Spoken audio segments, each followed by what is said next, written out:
Hello everyone, nubkeks here, surprise video. I'm testing out some stuff actually on the test server as we speak, but I interrupt this broadcast to bring you, with 5 views, it has just gone live, the What's Next in Raid I didn't even turn display capture on, hang on. Let's try that again. With 5 views, it's just gone live. What's next in Raid? Hooray, huzzah. So let's check this out, shall we? Let's check it out. Let me dive in. Let me turn on this so you guys can hear. And let's watch this live together. I'll turn off the captions because I'm going to be blocking them. What's Next in Raid series is back on track. It's been a long wait, but don't worry. We're sure you're going to love what's in store. Let's start with the big stuff. Introducing Awakening. We've been working on this for a while. Oh, here we go. To share an overview with you. Awakening is a huge feature, and there's a ton to explore and experiment with. Think of it like we took the best parts of Masteries and Ascension and mashed them together for some tasty raid goodness. I call this works in a minute. so First, hard. Let me tell you why you should care. Awakening your champions lets them learn to a divinity of your choosing to get. I told you guys, frickin' Mythic Ascension. Awakening. It's a good name. Blessings that will help them in battle. Dude, I call this so hard. Oh my god. Sorry, I'm freaking out here. I did a video before where it was like, yo, imagine they had like it's sort of a talent tree type system. Blessings. Okay, so you're gonna be able to slot them in. Sorry, I'm freaking out here. These blessings are like super powered passive skills that boost stats and give your champion some crazy benefits and effects. We're talking Yo. Okay, hang on. Let's go watch those back. Blessings are like super powered passive. I'm gonna be pausing and playing a lot here. That boost stats. Okay, whoop, go back slightly. Carapace, the first one, is a rare blessing. Champion receives less damage when under hard CC, basically. At 1 star, decreased damage by 10% while under the CC. Plus 200 defense. Plus 200 to legendary. I don't know if that's probably an additional plus 200. Decreased damage received by 15%. Not sure if that stacks. 1000 HP and then 30 resist plus 20. Interesting. Stats. Give your Survival Instinct partially fills this champion's turn meter whenever a debuff is placed, spread, or transferred onto them. Occurs once per enemy turn. So the enemy debuffs you, you get turn meter. 2% turn meter. Okay, that's not a whole lot, is it, huh? That's a bunch of HP, though. Legendary champion's going to get 1,500. I don't know if these add together. If it adds together, 5,000 is a ton. Either way, 3,500 is still a really big chunk of HP. 4% turn meter fill. At 5 stars, it's 7% turn meter fill. Wow, bonus crit damage. Interesting. Oh, hang on. Go back again. Let's check that one out. Crushing Rend. Each round, a number of this champion's hits will ignore a percentage of the target's defense. The percentage of ignored defense depends on the level of the target. High Awakening bonus. Okay, we can't actually see what this does, but you're going to ignore some of the target's defense. That seems exceptionally strong. Some crazy benefits and Incinerate. Increase the damage inflicted by HP burn debuffs placed by this champion in the arena. Whoa, arena only. These definitely so far they're definitely arena focused, aren't they? Whenever a HP burn debuff placed by this champion inflicts damage on an enemy, their max HP will be destroyed by the same amount. Oh, HP burn really is not relevant in arena, so I'm interested about that. Facts. We're talking. Yo, go back. Oh, we have like a split second. Polymorph. Here we go. Has a chance of placing a sheep debuff. Oh my god, it's a new debuff. On enemy champions for 2 turns whenever they place debuffs on this champion, or remove or steal buffs from them. This debuff cannot be blocked or resisted, as well as placed on a boss. I think this means it cannot be blocked or resisted or placed on a boss. Wow. Whenever a sheep debuff expires or the sheep is defeated, the affected champion returns to battle at 50% HP. How weird. Oh my god, that's crazy. So, like, you go into arena, Madame Sarah strips off your buffs, and then there's this chance she just gets replaced by a sheep for 2 turns. That probably does nothing. If you kill the sheep, she'll pop in with 50% HP. Or when the debuff expires. That's crazy. We're talking calling in a Reaper to finish off your enemies, stacking lightning orbs to protect your buffs and strike your targets down, a floating ring of bones that spawns from the corpses of allies and summons a mace-wielding undead skeleton to charge at the bad guys, a giant flaming boulder that smites your enemies from the heavens, and a terrifying, tortuous, merciless, standard field sheep. And breathe. As you can see, we've got a lot of new, unique mechanics here, but there's also a ton of blessings that play into the mechanics you're already familiar with. We can't wait to see all the awesome combos you come up with to put these blessings to good use. This is insane. This is the biggest change to the game in forever. As you can see, they're showcasing it in Doom Tower as well. So there's clearly some that are targeted at Arena. They definitely hinted towards this. going to be an important thing for Arena, but this is clearly going to have a huge effect on PvE as well. It's a massive power boost too, right? If you want to get through Doom Tower hard, if you want to beat Hydra, if you want to beat Clan Boss, Faction Wars, this stuff is going to help massively. We'll cover them in more detail in a future video, but now you know why you want to awaken your champions. Let's talk about how, starting from the top at the Iron Twins Fortress. Before you awaken your champions, you'll have to head here to get the items you'll need. This is a brand new dungeon, and it works a little different. It's divided up into affinities. Every day the affinity will change, meaning the affinity of the boss inside it will change. There'll be 15 stages when the dungeon first goes live. The progress is individual, and you need... Oh, okay. Looks like there's probably 6 keys per day. 1 key for each floor. You definitely want to get up to stage 15 as quickly as possible, no doubt. Yeah, okay. And it looks like it's going to be Minotaur's Labyrinth, but gated by these keys. To each affinity. This means if you reach stage 15 on Magic Affinity, you'll still have to work your way up to that stage on Force, Spirit, and Void. There will be a The downside, of course... Oh, there's Void as well, of course. The downside is, the downside is that it really limits how quickly you can do this. The upside is that it's not going to be a grind that's going to take up all of your time. I think it's kind of, it's a pro and con, right? I'm actually kind of all right with this key-based system. I actually think a lot of the key-based systems they have in the game already, they actually give you too many keys just in terms of time spent. Like, it'd be really cool, for example, with silver keys in Doom Tower, if you got half the amount of keys, but they gave you double the rewards. I know Super Raids already fixes a bunch of it, but even on top of that, Regular schedule for which affinity is open on which day, so you can plan ahead. It's similar to the affinity keeps, but in this case, it's all in one dungeon. Yeah. In addition, raiding the fortress will require both energy and a fortress key, and you'll get a limited number of keys every day. So every make sure day. You use them. Okay, new dungeon, obviously a new boss. Probably Meet 6 the per day. Twins. There are no pre-boss waves to take on, but these mechanical guardians will be tough to beat, so you'll need to think long and hard about your team composition and each individual champion's stat builds before you even set foot in battle. First. Cool. So no boss waves, just straight into the fight. Straight into the boss fight. He has a lot of abilities. He's not joking, is he? Twins' attack and defense stats gradually increase throughout the battle as they use their skills, and their stats grow faster for every champion on your team that doesn't match the boss's affinity. That's why the dungeon works like it does, and why affinities really mattered here. On top of that... Oh shit, okay, so you're gonna need to... Plarium, can we get some more presets? Can we get some more team presets, please? We're gonna need 4 different teams for this. Well, maybe not. You might get away with some weaker ones, but certainly starting out, you're probably gonna want to lean into the affinities. Your champion's own stats affect how quickly a special debuff stacks on them, and this is a big danger. Get too many stacks, and you almost certainly won't survive the Iron Twins attacks. Debuff counting down on the That's champion. all we're telling you. Oh no, now, it's building if you up. manage to take these guys down, you go home with some valuable new items: soul coins and soul essence. These things are why you came here in the first place, and once you've got some, you'll be heading straight to your bastion, to an all-new building, the Altar of Souls. This is where you'll be awakening your champions using, you guessed it, their souls. To awaken any champion, you'll need their specific soul, or parts of their soul, split up into pieces. Oh. But it has to be theirs. You can't just use Death Knight Soul to awaken Turtle, for example. In fact, you can't awaken common or uncommon champions at all. Sorry, DK, maybe someday, if you can realize your potential. So, like... But you can do rares. Yeah, rare, epic, and legendary. You need champion souls. How do you get their souls? Champions, and like Ascension, souls have different numbers of stars. This is their awakening level. Each champion can be awakened through 6 levels of awakening, and the only limitation is that they can't be awakened more times than they've been ascended. There are 2 types you can use: Perfect Souls and Split Souls. Perfect Souls will awaken a champion to exactly the awakening level it says on the box. No more, no less. No hoops to jump through. Split Souls, on the other hand, only have 1 star filled in bright red, easy-to-see colors. It can only be used to awaken a champion to that specific level. So, to awaken a champion to level 4 awakening with a 4-star Split Soul, they need to already be at level 3 awakening. So, you want souls, you've got soul coins. What do? Let's start with the Perfect Souls. Take your pocket full of soul coins and head to the Mystic Market. This is where you'll spend your hard-earned soul coins to get soul. Oh my god, how many freaking... I gotta write down all these currencies. You got your soul...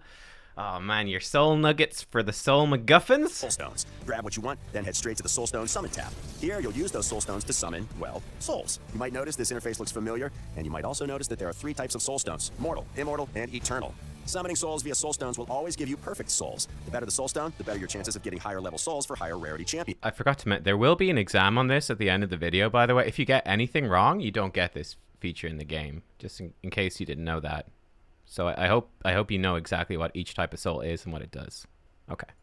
Good. It's similar to summoning champions. You even have a soul collection that works just like your champion collection. But there is one big difference: the wish list. There are a lot of champions in Raid. Finding the right type of soul for the right champion sounds pretty daunting. So you'll be able to add some champs to your wish list. This will increase your chances of finding their perfect souls from soul stones. Oh, I like that. That's perfect souls. But what about split souls? That's really cool. To get split souls, you'll need to exchange your soul essence at the soul merchant. The soul merchant will let you get the exact souls you need for your champions at exactly the right level of awakening. But you'll need to check in regularly to see what's in stock. You don't want to miss out on the exact soul you've been looking for. I can feel what you're thinking. What if I get a soul for a champion I don't have? You can always keep them for later, but if you don't want to do that, just head to your soul collection and sell your soul. That sounds scary, but hear me out. Yeah. I'm gonna be like me, you know, get those souls for that Sifi you'll never get. They're not your souls anyway. They're your champions, so why should you care? Selling you souls can gets sell you more them. soul coins, which you'll then use for more soul stones or soul essence, and then more souls. You'll almost always have extra souls, so this is a nice, easy circle that helps make sure you're always moving forward on your hunt for souls. All right, so once you got... That's interesting. It sounds like they're expecting you to actually like be buying these, selling off the random extra ones you get. I wonder what the return on it is. I feel like, you know, with a lot of the markety type systems in the game right now, like the token trader, for example, it's such a bad return on investment. Like trade in 6 legendary champions or 5 legendary champions to get 1 back. It's a really bad return. I'm expecting this to be a really bad return, but we'll see. At your souls, you want to awaken your champions. Head to the Awaken tab, select your champion, choose your souls, and boom, awakened. Now it's time for the big payoff. Blessings. Once awakened, every champion can choose to align to one of several divinities: light, dark, war, and chaos. For now. Each divinity has their own blessings. Blessings are limited by a champion's rarity, so rare champions can only receive rare blessings. Epics can have either rare or epic blessings. Legendary champions can choose any blessing they want. Each champion can only choose a single blessing. So picking the right blessing for your usage is key. There are 6 levels of blessings, but we made it easy. You don't have to upgrade them individually. Yo, that one looks cool. What's this? Hang on. Lightning orb. Can we see the start of that? I don't think we've seen anything else. Okay, it started right here. There are 6 levels of blessings, but we made it easy. There was some stat stuff there. Hang on, let's go back. Let's see if we can see it. Go back a bit further. 6 levels of blessings, but we made it easy. Oh my god, it's too hard. I know there's controls to skip through, but I don't know what they are. Gain lightning orb stack whenever an enemy receives a buff. Lightning orb stacks... You think I was a professional YouTuber, don't know the controls. Lightning orb stacks have a 50% chance to protect a random buff from being stolen, removed, or... Yo, that's super powerful. Whenever an enemy receives a buff, you get a lightning orb, which has a 50% chance to protect a random buff. Bonus damage inflicted by each lightning orb stack is equivalent to 2% of an enemy champ's max HP or 1% of a boss's HP. Bonus attack, bonus HP and crit damage. Gain a lightning orb stack whenever an enemy receives a buff or has their turn meter filled. Wow. Upgrade them individually. 75% chance per stack to protect, but that's insane. Holy shit, that's so insane. Is that not crazy? Is this not just gonna like Arbiter speed boost their team and you're gonna get like a whole bunch of lightning orb stacks that are gonna protect all of your buffs? Bonus damage inflicted and bonus speed your champion's level of awakening. Awaken a champion 6 times and they'll have access to the level 6. Damn. Oh, it shows you the total stat gain. Okay. Whenever a champion with 3 lightning orb stacks hits enemy targets, do bonus damage based on max HP. Occurs on each hit of a skill, does not count as an extra hit. After it's applied, all lightning orb stacks are removed from this champion. Ooh. Any blessing they choose. You can have 3 lightning orbs. In a nutshell. Told you, it's big. Okay. But that's not everything. You can have We're 1 also blessing. bringing out a new type of event for special occasions.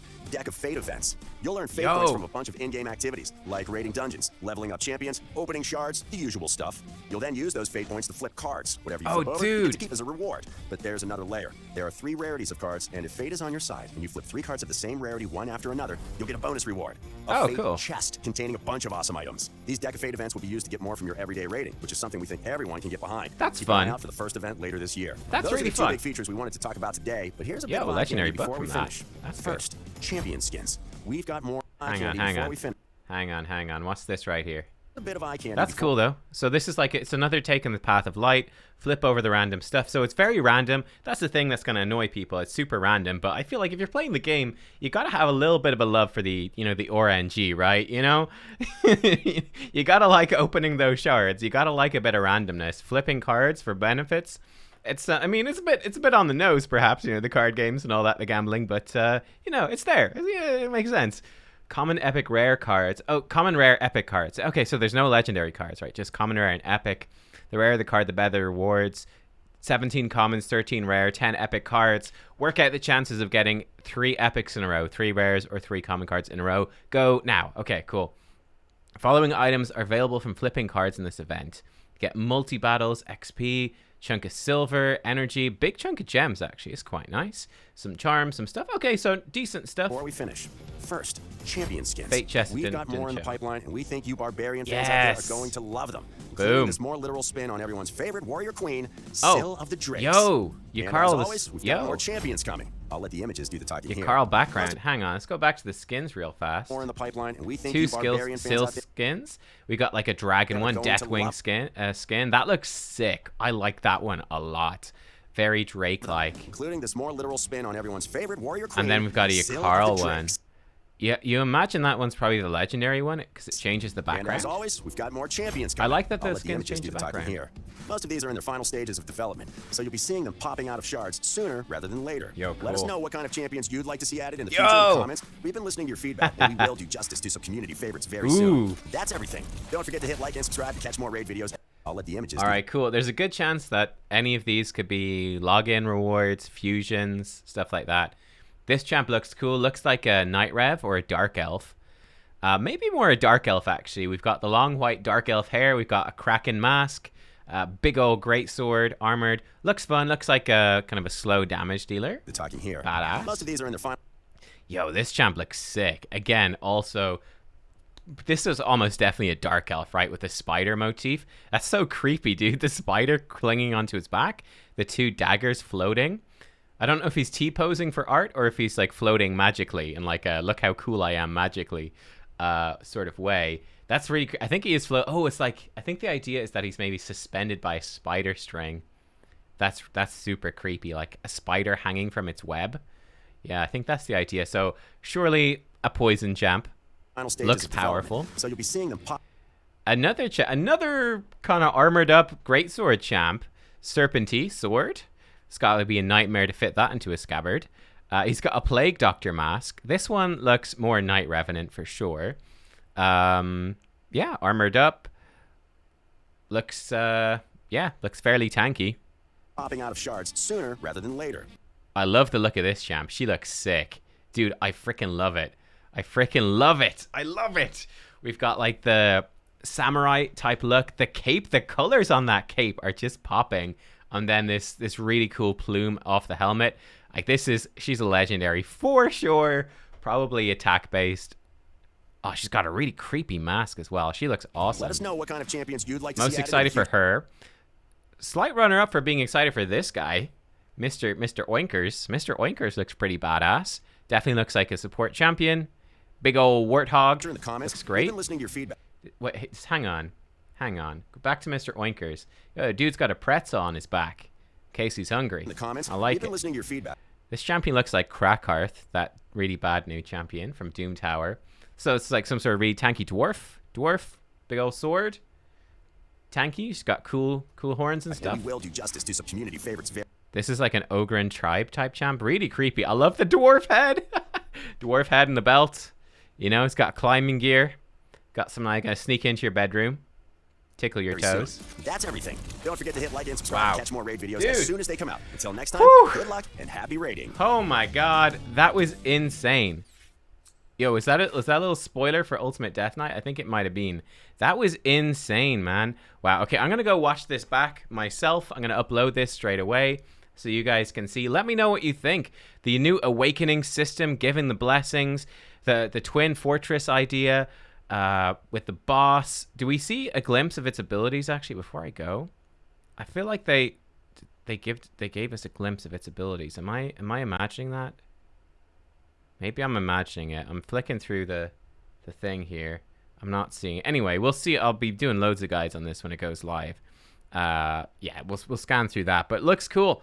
Looks cool. Very complicated. I will say that's the one thing. Like all this middle bit of the video with all the souls and the market and the split souls and that was all super complicated. Maybe it'll be more straightforward when you actually get to it, but a million types of souls. I think the blessing system looks super cool. This idea of, again, this next level of ascension. It's actually very close to what I hoped. Very close to what I hoped. There's actually a ton to this system. It's a massive bit of new content. Very exciting. Could really mix up how we use some champions in a big way. It's going to completely change the team building meta across the game. A big power spike for everyone's accounts as well. You're going to be needing this power spike for whenever they do. They said the year of PvP is going to be next year now. Got delayed by the war in Ukraine, which is obviously completely understandable. This is really going to help with Hydra and the new Hydra difficulties when it comes out. You're definitely going to want this. The blessings are cool. The deck of fates looks fun. The skins look good. The champs are cool. Boom. I'm excited. I hope you are too. Let me know, and I will see you all next time. Thanks for watching. Bye-bye.